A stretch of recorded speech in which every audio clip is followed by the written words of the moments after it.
दोस्तों नमस्कार। मीन राशि वाले मेरे मित्रों, आप सभी का आपके अपने YouTube चैनल में बहुत बहुत स्वागत है। हृदय से अभिनंदन है। माता रानी आपके घर में खुशियां भरे, आपकी हर मनोकामना पूरी करें। दोस्तों, आज का यह वीडियो कोई साधारण वीडियो नहीं है। इस वीडियो में जो बातें हम आपके जीवन के बारे में आपको बताने जा रहे हैं, वे आपके जीवन के लिए बेहद ही आवश्यक है, सजीवन बूटी के समान है। ऐसा हम इसलिए कह रहे हैं क्योंकि हम लंबे समय से आपकी राशि का अध्ययन कर रहे हैं और हमें अच्छी तरह से पता है कि आपके जीवन में किस प्रकार की परिस्थितियां बन चुकी हैं और अब आपको किस चीज़ की सबसे अधिक आवश्यकता है। तो ऐसे में इस वीडियो को अधूरा छोड़ना या फिर बीच में ही छोड़कर चले जाना आपके लिए एक बहुत ही खतरनाक निर्णय होगा। जी हाँ दोस्तों, हमने आपकी राशि के ग्रहों का पूर्ण रूप से आकलन किया है, अच्छी तरह से अध्ययन किया है और उन्हीं के आधार पर हम आपको यह भी बताएंगे कि आज के इस समय में आपको कौन से कार्य करने बेहद जरूरी हैं और कौन से कार्य ऐसे हैं जिनसे आपको पूरी तरह से दूरी बना लेनी है, यानी कि उनसे दूर रहना है। साथ ही साथ दोस्तों, हम आपको जो एक महाविद्या, एक महा उपाय बताने जा रहे हैं, वह इतना शक्तिशाली है कि आपकी हर एक मनोकामना पूरी कर सकता है। दोस्तों, हमने यह वीडियो खास तौर से आपके लिए इस वजह से भी बनाया है क्योंकि हम देखते चले आ रहे हैं कि आप लंबे समय से किसी न किसी परेशानी से ग्रस्त हैं, जूझते चले आ रहे हैं। आपको अपनी समस्याओं के समाधान इतनी आसानी से मिल नहीं पा रहे हैं और जिन लोगों से आपने उम्मीदें लगा रखी थी, उन लोगों ने भी आपका साथ नहीं दिया है, या यूं कहें कि मुसीबत के समय में अकेला छोड़ दिया है। और यकीन मानिए कि आने वाला समय भी आपके लिए कोई साधारण समय नहीं है। इसमें भी आपके लिए बहुत अधिक परेशानियां और कष्ट लिखे हुए हैं। अब ऐसे में यह एक चमत्कारी गुप्त विद्या, या यूं कहें कि उपाय, आपके लिए सजीवन बूटी के समान कार्य करेगा। यानी आपके जीवन में आने वाली हर एक बाधा को पहले ही रोक देगा और उसका समाधान भी कर देगा। यकीन मानिए कि यह वीडियो आप जब पूरा देख लेंगे तो आपको एक ऐसा अद्भुत ज्ञान मिलेगा कि आपकी पूरे जीवन का उद्धार हो जाएगा। आपको कहीं किसी के यहाँ जाने की आवश्यकता नहीं है, आप स्वयं अपने भाग्य के निर्माता बन जाएंगे। इस बात की हम गारंटी देते हैं। तो चलिए बिना समय गवाए आज के इस वीडियो को प्रारंभ करते हैं। लेकिन इससे पहले आपको बता दें कि जिन लोगों ने अपना नाम और अपनी स्थान के बारे में कमेंट बॉक्स में लिखकर दिया था, हमने माता रानी के हवन में उनके नाम से आहुतियां करवा दी हैं। बहुत जल्दी उनके पास राहत पहुंचने वाली है। माता रानी की सीधी कृपा और आशीर्वाद उनके पास पहुंचेगा। दोस्तों, यकीन मानिए, हम सच्चे दिल से आपसे कहते हैं कि हम आपके लिए सच्चे मन से प्रयास कर रहे हैं और हमारा एक ही मकसद है कि आपके जीवन में सद्गति आए, आपकी हर एक इच्छा पूरी हो और आपका जीवन स्वर्ग के समान सुंदर हो जाए। लेकिन हमारे अकेले चाह लेने से कुछ भी नहीं हो जाता है। दोस्तों, आपके भी बराबर के सहयोग की आवश्यकता है।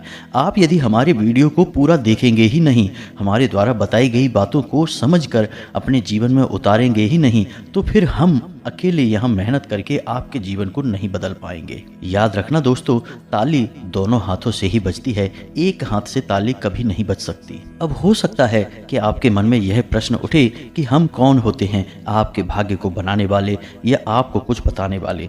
दोस्तों, हमारी बरसों की साधना, माता रानी की कृपा हमें इस बात की आज्ञा देती है। आप कह सकते हैं कि यह माता रानी की आज्ञा है कि हम आपके लिए कुछ करें, और असल में हम आपके लिए कुछ कर भी नहीं सकते हैं। यह तो माता रानी स्वयं है जो आपका उद्धार करना चाहती हैं, बस माध्यम उन्होंने हमको बनाया हुआ है। अब इन बातों को समझने के लिए दोस्तों, भाव की बहुत अधिक आवश्यकता है। जिन लोगों के मन में विष का वास है, यानी कि जो शक्की और बहमी इंसान हैं, कुतर्की लोग हैं, उनको कुछ भी समझा पाना संभव नहीं है। उनके लिए तो स्वयं बजरंगबली बनना पड़ेगा और अपनी छाती फाड़ कर दिखाना पड़ेगा, जो कि एक साधारण मानव के बस की बात नहीं है। तो उन्हें जैसे वो रहना चाहे रहने देते हैं। जिन लोगों को सचमुच में विश्वास है, जो ईश्वर में आस्था रखते हैं, माता रानी की शक्ति पर पूर्ण विश्वास रखते हैं, हमें तो बस उनको साथ लेकर चलना है।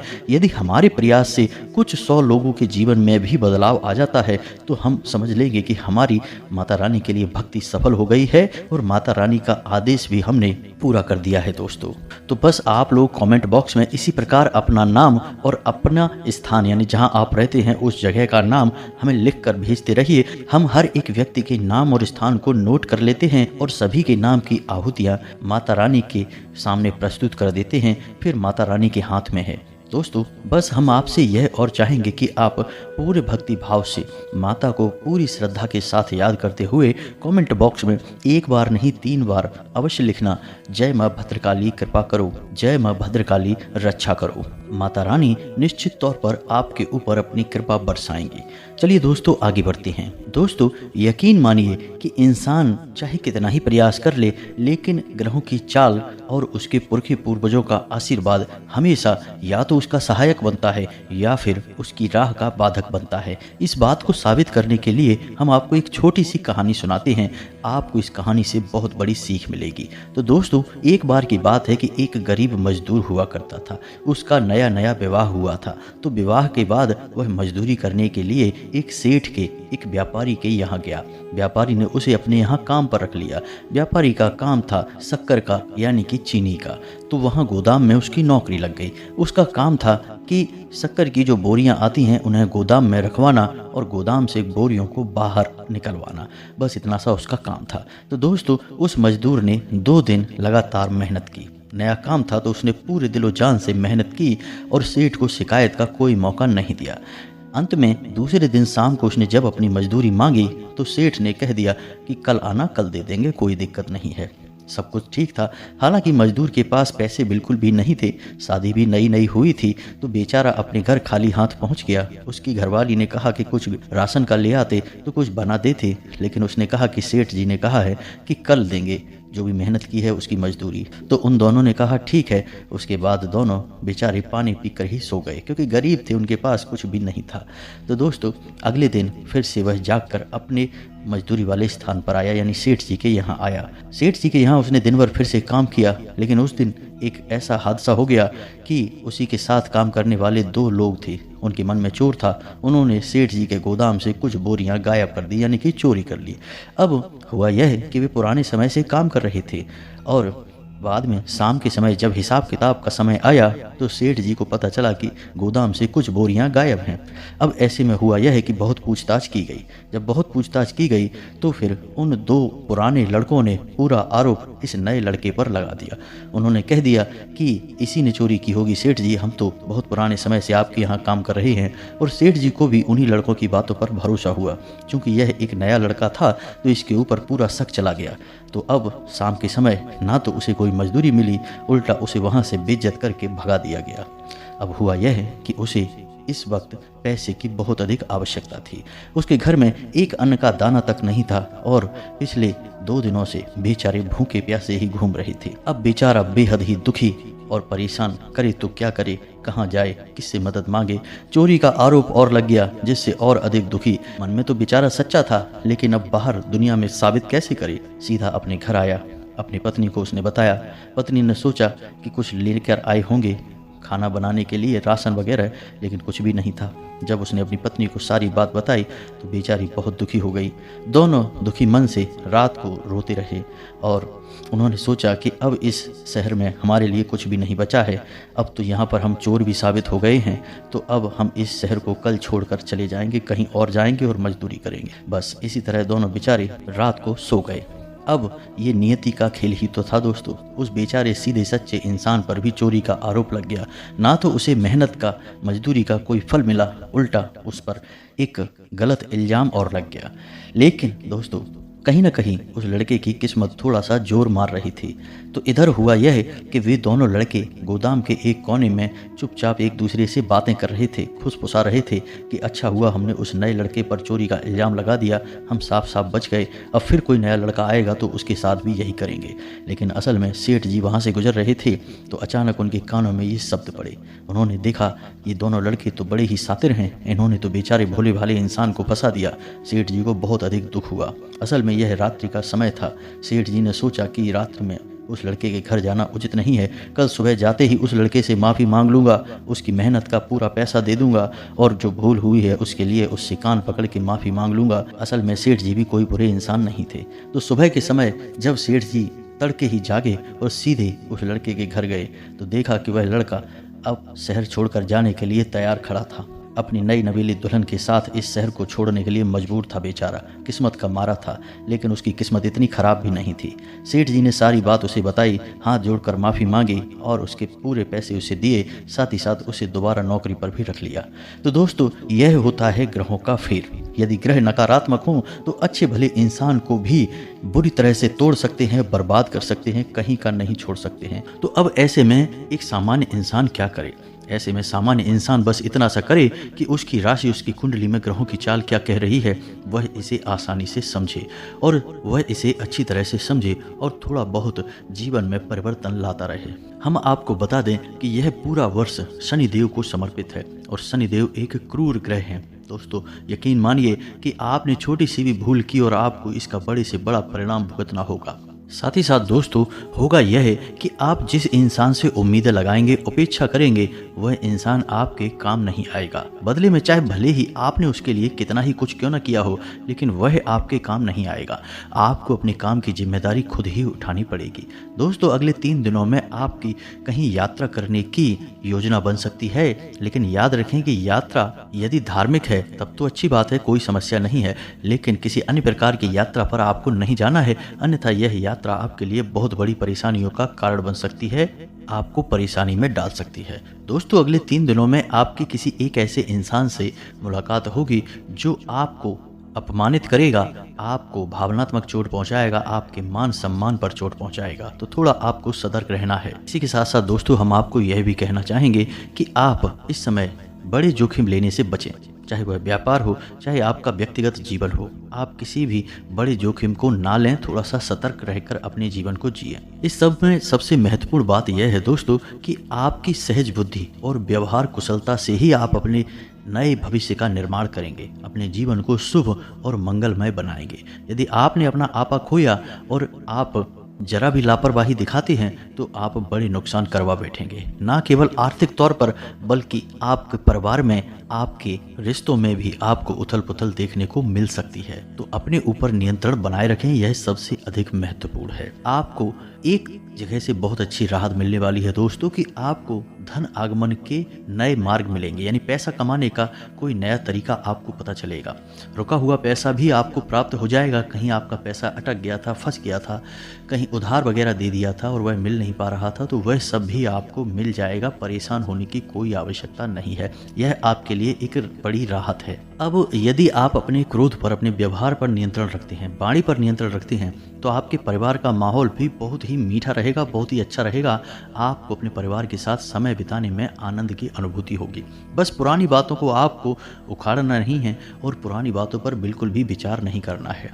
रिश्तों की नई शुरुआत करें। यदि किसी से थोड़ी बहुत बिगड़ी हुई भी है तब भी उसे नज़रअंदाज करके आगे बढ़ें और छोटी छोटी बातों को अपने दिल से ना लगाएं। तो दोस्तों, ये तो थी आपके जीवन से जुड़ी हुई कुछ जरूरी बातें। इन सब के बीच दोस्तों, हम आपको बताएं कि एक सबसे बड़ा आपके लिए सौभाग्य निर्माता कार्य है जो आपको अवश्य करना चाहिए। जी हाँ दोस्तों, आपकी राशि के जातकों के लिए यह रामबाण के अनुसार है। फिर हम आपको एक बहुत ही ताकतवर, शक्तिशाली उपाय या फिर साधना के बारे में बताएंगे जिससे आप अपनी कोई भी मनोकामना पूरी करवा सकते हैं। जी हाँ दोस्तों, कोई भी मनोकामना। हम बार बार आपको कह रहे हैं, यह उपाय बेहद ही शक्तिशाली है। थोड़ा लंबा अवश्य है, थोड़ी सी मेहनत अवश्य लगती है, लेकिन यदि आप थोड़ा सा मेहनत करेंगे तो बहुत कुछ आपको मिलेगा भी। तो अभी फिलहाल बात करते हैं एक छोटा सा रामबाण उपाय जो आपको हमेशा करना चाहिए। दोस्तों, आपको मौका यदि मिले तो दान अवश्य करना चाहिए। अब आप दान कैसा करेंगे यह समझिए। जैसे कि आपसे कोई भोजन मांगता है, आप कहीं बाजार में हैं या फिर आप घर पर ही हैं, कोई आपसे भोजन मांगने आया है, कोई भिखारी आया है, तो इस मौके को आप बिल्कुल भी ना चूकें। अब जब आप उसे भोजन करा दें तो एक बार भोजन कराने के बाद आप उसे थोड़ा बहुत धन भी अवश्य दान करें। जी हाँ दोस्तों, अन्न और धन दोनों का मिला जुला दान आपके लिए बेहद ही आवश्यक है। दोस्तों यकीन मानिए कि यदि आपने आज अन्न का और धन का एक साथ दान कर दिया तो मात्र 7 दिनों के अंदर आपको इतनी अच्छी और शुभ खबरें देखने को मिलेंगी जैसी कि आपने सपने में भी कभी सोची नहीं थी। यानी कि हर एक बिगड़ा काम बन जाएगा, रुकावटें आ रही थी तो काम में गति आ जाएगी, और जो बड़ी परेशानियां हैं, उलझने हैं, जिनके समाधान आपको नहीं मिल पा रहे हैं, उनके समाधान मिलने शुरू हो जाएंगे। दोस्तों चमत्कारी उपाय है, इसे आप जब तब करते रहिए। लेकिन दोस्तों एक बात हम आपको बता दें कि यह आप अपनी तरफ से कभी नहीं कर पाएंगे, इसमें भी ईश्वर की मर्जी शामिल होगी। यानी कि आप ऐसे ही किसी को चलते फिरते तो खाना और भोजन दे नहीं देंगे। अब इसके लिए कोई आपके सामने स्वयं से बढ़कर आना चाहिए। जी हाँ दोस्तों, तब जो आप देंगे वही होगा सर्वोत्तम दान। तो यह तो हो गया एक ऐसा तरीका जिससे आप अपनी किस्मत को चमकाते रहेंगे। जब भी मौका लगेगा बिल्कुल इसे करने से पीछे ना हटें। दोस्तों अब बात करते हैं उस महाशक्तिशाली, बेहद ही गुप्त और कारगर उपाय के बारे में, या यूं कहें कि साधना विधि के बारे में। दोस्तों यह साधना विधि इतनी शक्तिशाली है कि यदि आपने इसे 21 दिन तक कर लिया, असल में यह 21 दिन का उपाय है, तो यदि आपने इसे 21 दिन तक पूरे भाव के साथ, पूरे नियम संयम के साथ कर लिया तो आप जो चाहें वो हासिल कर सकती हैं। आपकी हर मनोकामना पूरी हो सकती है। हम लिख कर दे सकते हैं जिसने भी यह उपाय किया है उसका बड़े से बड़ा काम बन गया है, बिगड़े से बिगड़ा काम भी उसका बन चुका है। जी हाँ दोस्तों, तो अब ध्यान से सुने हम आपको क्या बताने जा रहे हैं। थोड़ा सा गौर से इन चीज़ों को समझने का प्रयास करें। जो चीज़ें आपको समझ में ना आए उन्हें आप नोट कर सकते हैं, दोबारा से सुन सकते हैं। तो ध्यान से सुने, यह उपाय हनुमान जी के बारे में है। अब हनुमान जी के बारे में कुछ चीज़ें बहुत मशहूर हैं और वे क्या हैं, ध्यान से सुने। पहली चीज़ तो यह है कि हनुमान जी बहुत जल्दी सिद्ध हो जाते हैं, प्रसन्न हो जाते हैं। सिद्ध होने का मतलब प्रसन्न हो जाना। तो हनुमान जी बहुत जल्दी प्रसन्न हो जाते हैं। यदि कोई सच्चे मन से मात्र एक बार भी हनुमान जी को याद करे, चालीसा पढ़े, तो वह बहुत जल्दी उससे प्रसन्न हो जाते हैं। यह छोटी सी बात है जो हनुमान जी के बारे में बहुत अधिक मशहूर है। इसीलिए आपने देखा होगा कि किसी भी स्थान पर, किसी भी जगह पर सबसे अधिक मंदिर हनुमान जी के ही देखने को मिलते हैं, क्योंकि वे सबकी मनोकामना तुरंत पूरी कर देते हैं, सुन लेते हैं। बस भाव जरूरी है।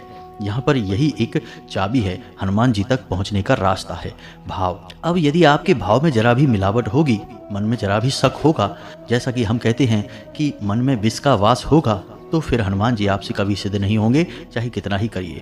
अब हनुमान जी एक ऐसे देवता हैं जो अभी भी जीवित हैं, 7 चिरंजीवियों में शामिल हैं। और दूसरा कि हनुमान जी भाव प्रधान देवता हैं।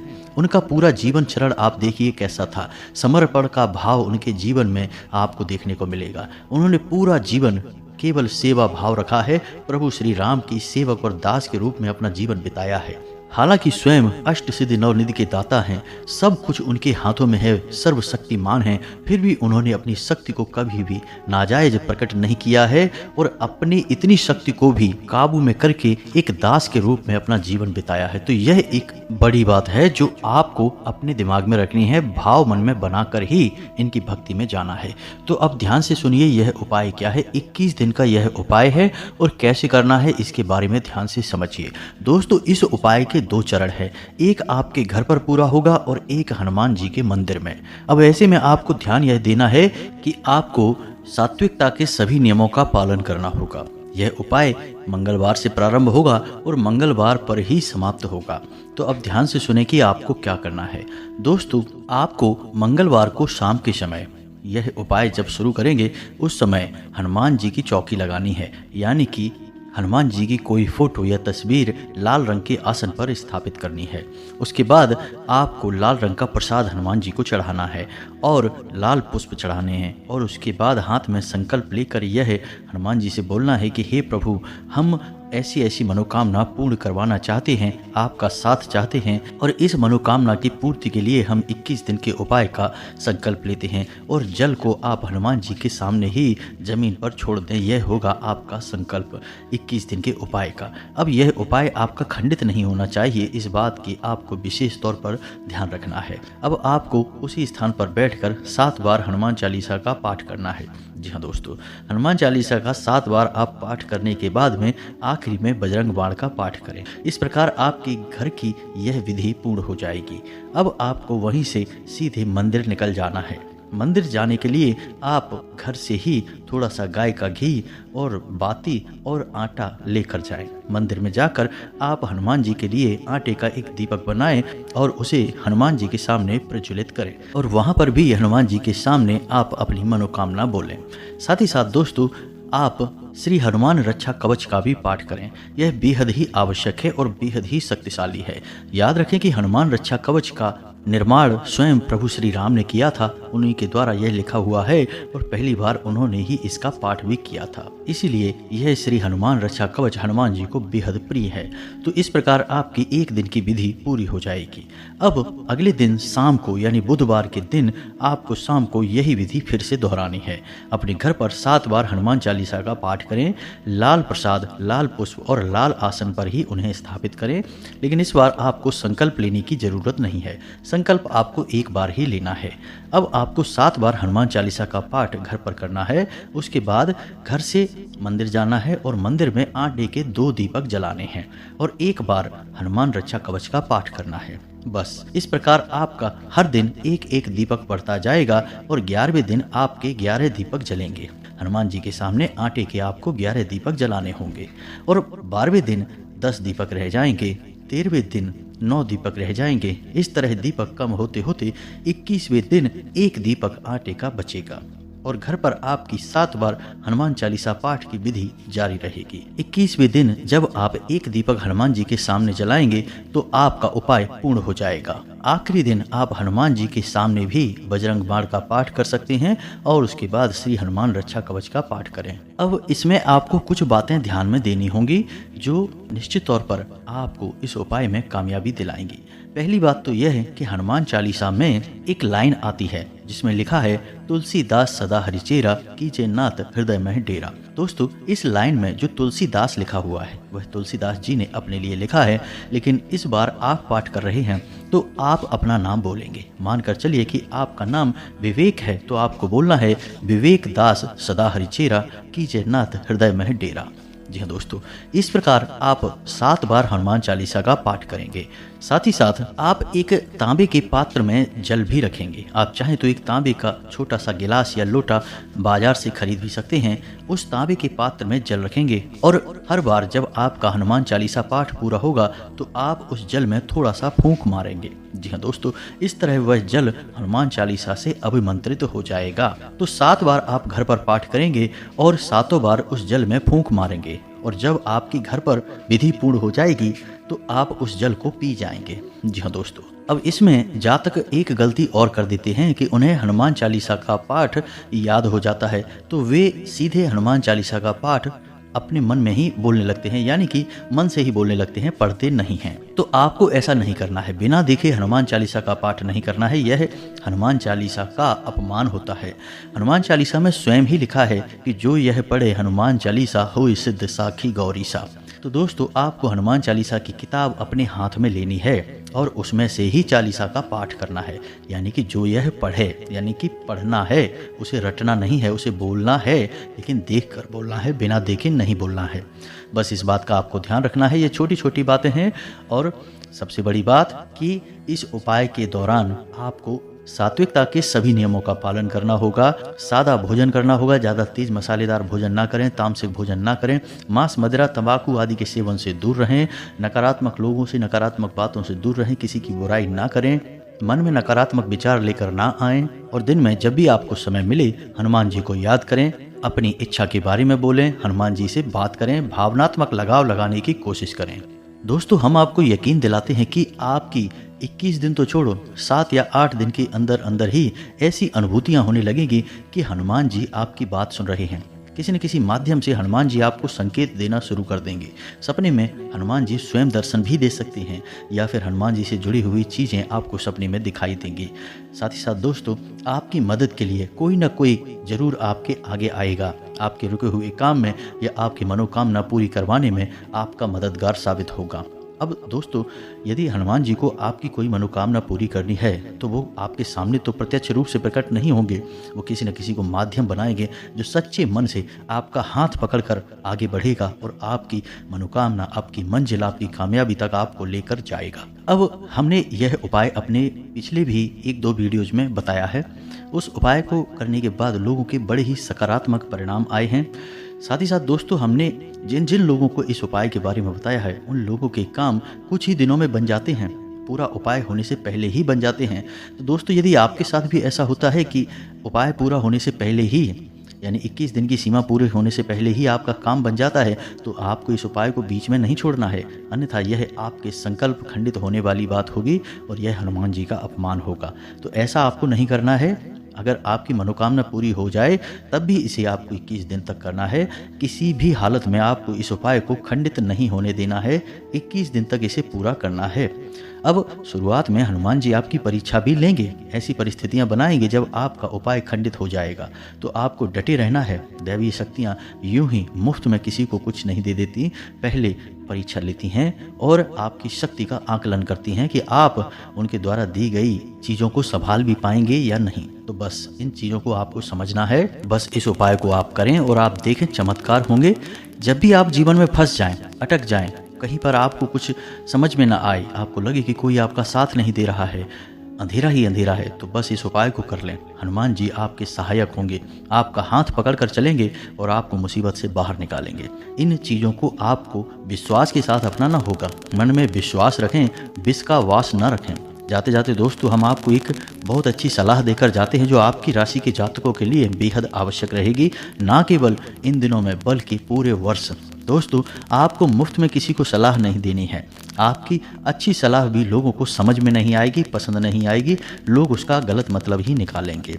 आपके पुराने विवाद उठकर खड़े हो सकते हैं, तो पुरानी बातों को बिल्कुल भी याद ना करें और जहां पर पुरानी चर्चाएं होने लगें वहां से आप उठकर चली जाएं, उस जगह को ही छोड़ दें, क्योंकि वहां पर आपका मान हानि होगा, आपके सम्मान में हानि होगी।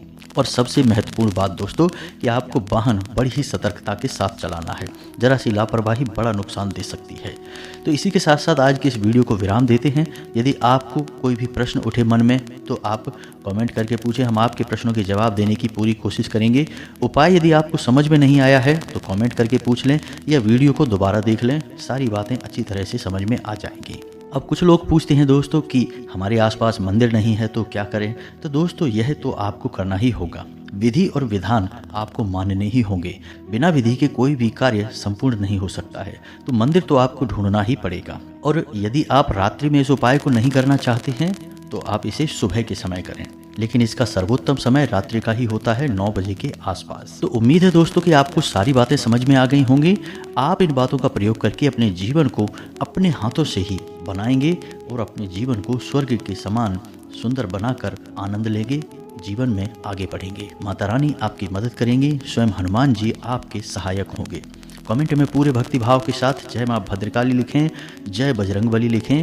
हनुमान जी और माता रानी आपकी हर एक बुरे समय में मददगार साबित होंगी। मिलते हैं अगले ज्ञानवर्धक वीडियो में, तब तक के लिए धन्यवाद। जय माता दी।